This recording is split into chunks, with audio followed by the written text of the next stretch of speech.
The Tampa Bay Buccaneers take care of business. We knock off NFC South Division rival Atlanta, move to 3-2 on the year, and stop the Falcons' 2-game win streak. And also get off the snide with a home victory. Now we go on the road for 2. But how about the Bucs? Well, a tale of 2 halves of this game. First half, we look lights out like a Super Bowl contender. Second half, well, not so good. Yeah, really, that's exactly right. The first half, the Bucs moved the ball consistently. They did get stopped on that 4th and 1.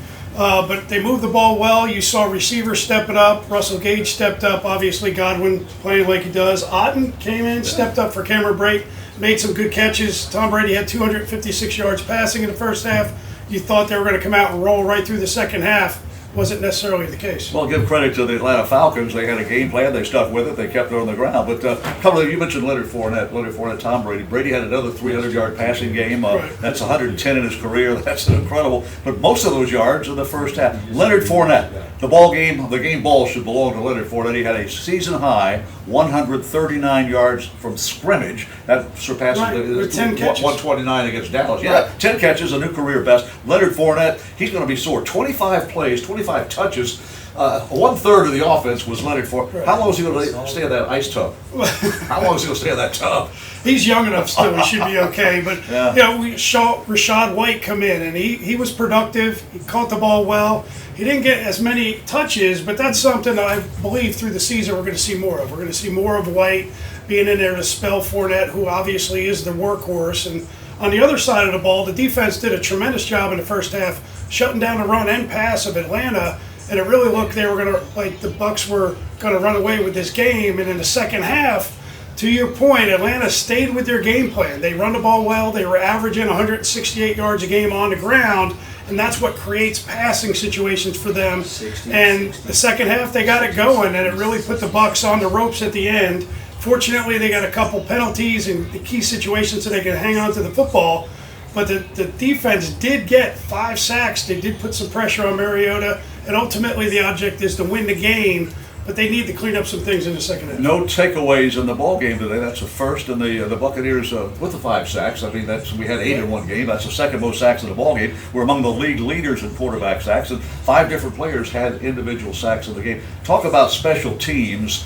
In this game, number one, our rookie punter averaged 51 yards a punt in the first half.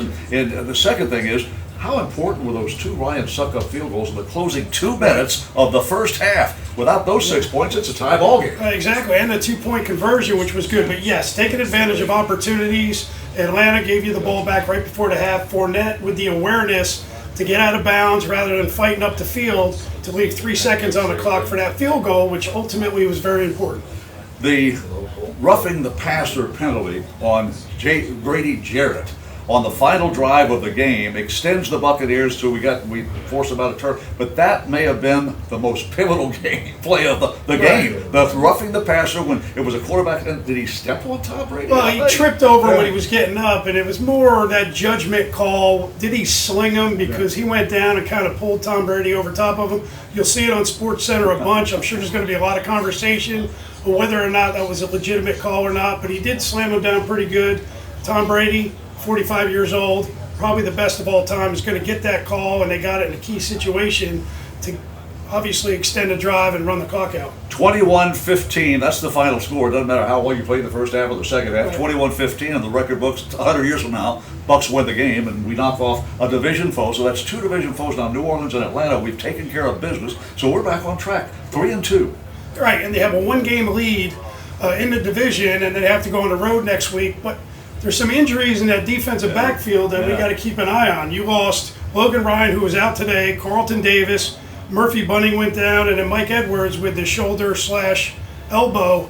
We'll have to see. Running out of bodies in the defensive backfield. Before it was the receivers, we got them back, and now we got to worry about the defensive backfield. We did get a rookie defensive back into action for the first time in his career, Zion McCollum. Yes. And you like what you saw he did a great job on special teams. Yeah, he was a gunner on the outside. He was the first guy down there, and he was pivotal on the kickoff coverage when Atlanta chose to return, and he was the first guy down there as well. So good to see the fresh legs. And he got in there on defense at the end of the game as well and was around the football. As you say, this business, the next man up, and the next man up could be Zion Mack against the Pittsburgh Steelers a week from today. Bucs win. Can I say it again? Bucs win. 21-15. Go Bucs.